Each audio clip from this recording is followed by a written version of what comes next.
वाह! ठीक है, चलिए पाइथन कोर्स शुरू करते हैं। तो सबसे पहले हम जो करने जा रहे हैं वो है अपनी फ़ोल्डर लेना। मतलब हम एक नया फ़ोल्डर बनाते हैं और बस उसे लेते हैं और विज़ुअल स्टूडियो कोड में खींच कर छोड़ देते हैं, ठीक है? इस मामले में मेरा फ़ोल्डर पाइथन नाम का है, ठीक है? और अब से अच्छा लो से हमें एक वर्चुअल एनवायरनमेंट बनाना है, एक रिक्वायरमेंट्स फ़ाइल बनानी है और एनवायरनमेंट को एक्टिवेट करना है। तो सबसे पहले हम टर्मिनल खोलते हैं कंट्रोल न दबाकर। और ठीक है जैसा कि आपको याद होगा हमें पाइथन में एक एनवायरनमेंट बनाने के लिए एक कमांड डालनी होती है। तो इस मामले में वह था पाइथन एमवेनवी और इस मामले में एनवायरनमेंट का नाम मेरा एनवायरनमेंट इस बार पाइथन कहलाएगा और यही हम पूरे कोर्स में इस्तेमाल करेंगे। हम एनवायरनमेंट बना लेते हैं, देखते हैं यहाँ क्या-क्या बना है। बिल्कुल सही। और एनवायरनमेंट को एक्टिवेट करने के लिए तो ठीक है, जब तक ये लोड होता है, हम देखेंगे कि ये एनवायरनमेंट कैसे बनाता है। लेकिन बस इतना करना है कि कंसोल को बताना है कि हम कहाँ हैं, एक डॉट के साथ। और फिर हमेशा की तरह आपको उस फ़ोल्डर तक जाना होगा, जो स्क्रिप्ट्स और एक्टिवेट होगा, ठीक है? ठीक है, अब ये पूरी तरह से लोड हो गया है डॉट स्लैश एनवायरनमेंट का नाम जो कि हमारा वर्चुअल एनवायरनमेंट है पाइथन, शिफ्ट के साथ स्लैश डालना, फिर एक और स्लैश स्क्रिप्ट्स, फिर स्लैश डालना और फिर एक्टिवेट कमांड का उपयोग करके इसे सक्रिय करना है। बिल्कुल सही। तो अब हमारा एनवायरनमेंट एक्टिवेट हो चुका है जैसा कि हम यहाँ देख सकते हैं। तो इसका मतलब क्या है कि अब हम डिपेंडेंसीज़ या लाइब्रेरीज़ इंस्टॉल कर सकते हैं। ठीक है, बहुत बढ़िया, चलिए देखते हैं। तो अब हमें एक फ़ाइल बनानी है रिक्वायरमेंट्स, ठीक है? हम 2 फाइलें बनाएँगे। सबसे पहले एक फ़ोल्डर बनाएँ जिसका नाम डेटा हो, ठीक है? ताकि पूरे कोर्स में काम कर सकें। बिल्कुल सही। और फिर विंडोज़ में आप ये कमांड इस्तेमाल कर सकते हैं requirements.txt फ़ाइल बनाने के लिए। बिल्कुल सही, हम इसे ऊपर देख सकते हैं। तो नोटबुक का इस्तेमाल करने के लिए याद रखें कि नोटबुक इस्तेमाल करने से पहले आईपाई इंस्टॉल करना ज़रूरी है। तो आईपी कर्नेल कंट्रोल एस से सेव करें। कर्नेल में एक एल है, याद रखें। हाँ, ठीक है। 1 मिनट, मुझसे एक सिंटैक्स की गलती हो गई है। ये है रिक्वायरमेंट्स। बिल्कुल सही। क्या आप देख रहे हैं कि अब शब्द रंग में आ गया है? क्योंकि ऐसा इसलिए है क्योंकि फ़ाइल अब पहचान रही है कि ये रिक्वायरमेंट्स की है। पहले ये गलत लिखा था और वह इसे पहचान नहीं पा रही थी। बिल्कुल सही। अब चलिए पाइथन देखते हैं। ठीक है, एक बार जब रिक्वायरमेंट्स फ़ाइल सही बन जाए तो फिर पिप इंस्टॉल -r जो कि रिक्वायरमेंट्स हैं, उन्हें हम पूरी तरह से इंस्टॉल करते हैं। ठीक है, बिल्कुल सही।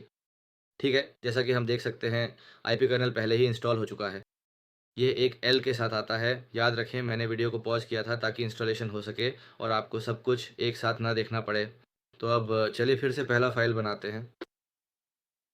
इको स्लैश हम इसे 0 1 वेरिएबल्स कहेंगे। वेरिएबल्स चलिए, बिल्कुल सही। उफ़! माफ़ कीजिए टीएक्सटी नहीं। ये डॉट आईपीआईएनवी होगा जो नोटबुक्स का एक्सटेंशन है। बिल्कुल सही। इसे हम यहाँ से हटा सकते हैं। फिर भी चिंता मत कीजिए मैं आपको सारा कंटेंट दे दूँगा। ठीक है?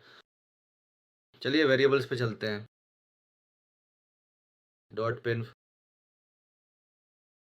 ठीक है, सबसे पहले थोड़ी-सी थ्योरी। इस वीडियो में हम इंडेंटेशन, कमेंट्स और वेरिएबल्स करेंगे। यही सबकी शुरुआत है। मैं थोड़ा-सा वर्कफ़्लो दिखाऊँगा ताकि आप देख सकें कि कोर्स किस बारे में है। ठीक है? तो अब हम क्या देखने वाले हैं, तो बस यही होगा। इंडेंटेशन ये एक लाइन की शुरुआत में दिया गया स्पेस है जो कोड के एक ब्लॉक को दर्शाता है। ठीक है? मैं एक उदाहरण दूँगा। कमेंट्स वे लाइनें होती हैं जिनसे आप अपने कोड को कमेंट करते हैं ताकि आप जो कोड लिख रहे हैं उसे डॉक्यूमेंट कर सकें। कह सकते हैं कि अपने कोड को डॉक्यूमेंट करना। और वेरिएबल्स इसकी कुंजी है जो एक कंटेनर होता है जिसमें डेटा स्टोर किया जाता है और हम उसी के साथ खेलते हैं। मेरा मतलब है हम खेलते हैं यानी हम सारा कोड इसी से बनाते हैं। ठीक है? तो चलिए शुरू करते हैं। एक वेरिएबल आइए सही तरीके से लिखते हैं वेरिएबल। तो यह विभिन्न प्रकार की डेटा संरचनाएं रख सकता है। अभी बस थोड़ा-सा विश्वास रखिए और इसे मान लीजिए। उदाहरण के लिए एक नाम, ठीक है? वेरिएबल 1, वेरिएबल 2 उदाहरण के लिए एक संख्या जैसे कि आना कहती है कि उसकी वर्तमान उम्र 30 साल है, जो एक निश्चित संख्या है। और 1 मिनट रुकिए क्योंकि मैं इसे सीधे कोड ब्लॉक में नहीं कर रहा हूँ, इसे वास्तव में पाइथन कोड में ही करना होगा, ठीक है? देखिए, यहाँ एक छोटी-सी समस्या आ गई है। चलिए, इसे तुरंत सुधारते हैं। सबसे पहले हमें कर्नेल का चयन करना होगा। पाइथन एनवायरनमेंट्स और वही पाइथन जिसे हमने इस प्रोजेक्ट के लिए चुना है। और अब हम चमत्कारिक रूप से देखते हैं कि अचानक प्लेन टेक्स्ट पाइथन में बदल जाता है। ठीक है, परफेक्ट। ये हटा देते हैं, ठीक है। या उदाहरण के लिए, ठीक है, तो अब हमारे पास दोनों वेरिएबल्स हैं और देखते हैं कि हम इन वेरिएबल्स को कैसे प्रिंट करते हैं। तो बस पहले आप इसे बराबर के साथ परिभाषित करते हैं और फिर उसे कॉल करते हैं। आप प्रिंट का उपयोग करेंगे। प्रिंट एक कमांड है जिसका बहुत उपयोग होता है कंसोल में और इसे नोटबुक्स में भी वेरिएबल को कॉल करने या हाँ, वेरिएबल को कॉल करने के लिए इस्तेमाल किया जा सकता है। तो मैं पहली वेरिएबल को प्रिंट के अंदर कॉल करूँगा, ठीक है?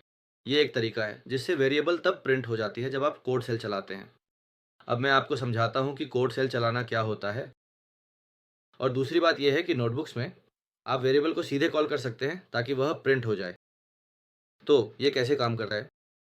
नोटबुक्स छोटे-छोटे ब्लॉक होते हैं जहाँ आप कोड लिख सकते हैं, ठीक है? और जब आप इसे चलाते हैं, ठीक है?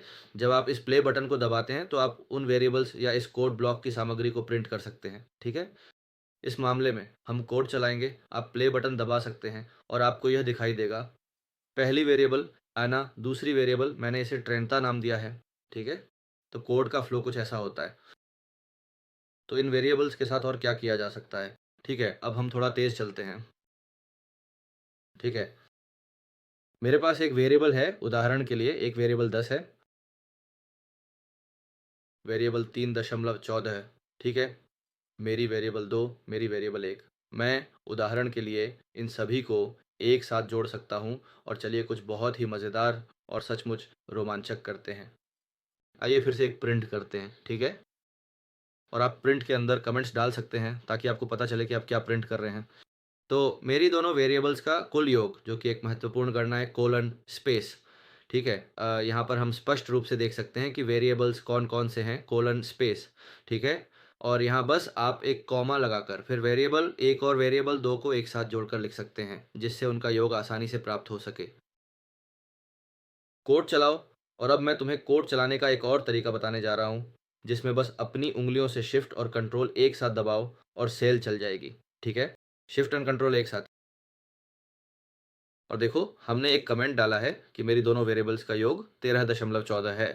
उसने 10 में 3.14 जोड़ा है। ठीक है, परफेक्ट। ठीक है, तो अब हम देखेंगे कि वेरिएबल्स के साथ और किस तरह की चीज़ें की जा सकती हैं। परफेक्ट, चलो देखते हैं। हम आना को लेंगे और उसमें 30 जोड़ने की कोशिश करेंगे, ठीक है? ऊपर से।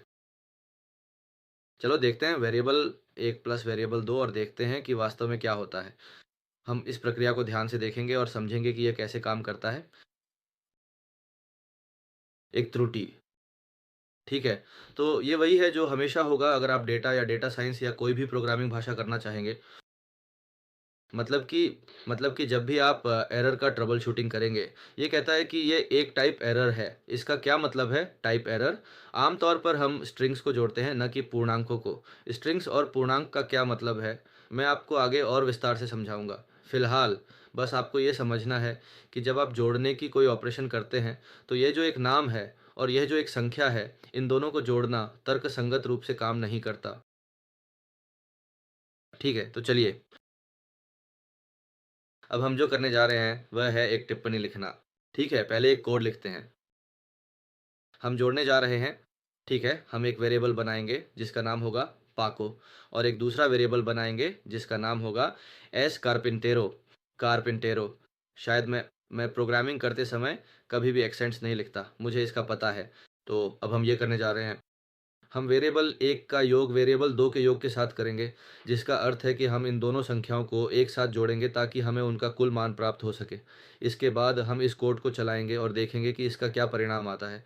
सबसे पहले ये बहुत महत्वपूर्ण है कि हम इसमें एक अच्छा-सा कमेंट डालें। ये कमेंट हमें कोड के इस विशेष भाग के उद्देश्य को समझने में मदद करेगा, जिससे भविष्य में या किसी और के लिए कोड को पढ़ना और समझना बहुत आसान हो जाएगा। ओह! ओह! ओह! ठीक है, तो मेरी वेरिएबल्स का योग मैं इसे यहाँ कॉपी करता हूँ। मेरी दोनों वेरिएबल्स का योग है। तो हम वे दोनों वेरिएबल्स लेते हैं जो हमने अभी-अभी बनाई हैं, जो कि वेरिएबल 1 और वेरिएबल 2 हैं। इन वेरिएबल्स में संग्रहीत मानों को हम एक साथ जोड़ेंगे। अब हम कोड को चलाते हैं और देखते हैं कि पाको एस कार्पिंटेरो का क्या होता है। आप देखेंगे कि ये स्ट्रिंग पाको एस कार्पिंटेरो के साथ जुड़ जाएगा, जिसका अर्थ है कि यह एक साथ मिलकर एक नई लंबी स्ट्रिंग बनाएगा, जो हमारे द्वारा किए गए योग के परिणाम को प्रदर्शित करेगी। ये इसलिए है क्योंकि आगे एक स्पेस होना ज़रूरी है। अब का पा ए पाको बढ़ई है। और अब मैं आपको बताने जा रहा हूँ कि कमेंट का क्या मतलब है, जैसा कि मैंने पहले समझाया था। सिर्फ विंडोज़ ऑपरेटिंग सिस्टम में आप एल्ट कुंजी को दबाकर रखते हुए संख्यात्मक कीपैड पर 3 दबाकर यह विशेष हरा टेक्स्ट आसानी से लिख सकते हैं। यह हरा टेक्स्ट, जो दिखने में एक हैश दादा प्रतीक की तरह होता है, अक्सर प्रोग्रामिंग या विशिष्ट संदर्भों में उपयोग किया जाता है। इसके अतिरिक्त आप यह भी लिख सकते हैं कि यह कोड विशेष रूप से दो अलग-अलग वेरिएबल्स के मानों को एक साथ जोड़ने के लिए डिज़ाइन किया गया है, जिससे उनका योग प्राप्त होता है। ठीक है? और आप अपने कोड को इन हैश बराबरस के ज़रिए डॉक्यूमेंट करते हैं, समझाते हैं कि आपने कोड में क्या किया है, ताकि जब लोग आपका कोड पढ़ें तो वे कहें गुम ना हो जाएँ। कोड के बारे में सोचा जाए तो वह समय के साथ और जटिल होता जाएगा। ठीक है? और अंत में इंडेंटेशन की बात करते हैं। हमेशा की तरह अभी के लिए एक एल्टफ दबाएँ। मैं एक फ़ंक्शन डिफ़ाइन करने जा रहा हूँ, मैं इसे फ़ंक्शन डीएक्स कहूँगा, ठीक है? तो फ़ंक्शन को डिफ़ाइन करने के लिए अब मैं एंटर दबाऊँगा और आप देखेंगे कि क्या होने वाला है। अचानक एक स्पेस बन गया है। यहाँ जो स्पेस बना है वह क्यों बना? क्योंकि पाइथन में कोड के फ्लो को नियंत्रित करने के लिए और ताकि कोड का कोई विशेष मतलब और एक सुसंगत संरचना हो, हम एक निश्चित स्ट्रक्चर के अंदर इंडेंटेशन का उपयोग करते हैं। तो उदाहरण के लिए मैं इसमें प्रिंट एक्स लिखूँगा, ठीक है? और हाँ, बाद में फ़ंक्शन को कॉल करना होता है, चिंता मत करो अगर तुम्हें अभी समझ नहीं आ रहा कि ये क्या है, लेकिन धीरे-धीरे मैं सब समझाऊँगा। फ़ंक्शन एक्स की है और इस मामले में एक्स होगा होला, ठीक है? और हाँ, जब हमने फ़ंक्शन को कॉल किया तो देखा कि उसने होला शब्द प्रिंट कर दिया। ठीक है, तो अब मैं इंडेंटेशन हटा दूँगा और कोड चलाने की कोशिश करूँगा, देखते हैं क्या होता है। क्या दिखा रहा है? एक और त्रुटि। ब्लॉक बनाने के लिए इंडेंटेशन की आवश्यकता है, ताकि यह देख सकूँ कि यह काम करता है या नहीं। ठीक है, तो आज के वीडियो में बस इतना ही, जिसमें हमने थोड़ा बहुत वेरिएबल्स देखे, एनवायरनमेंट सेट किया और यही समझाया वेरिएबल्स, कमेंट्स और इंडेंटेशन। बहुत धन्यवाद।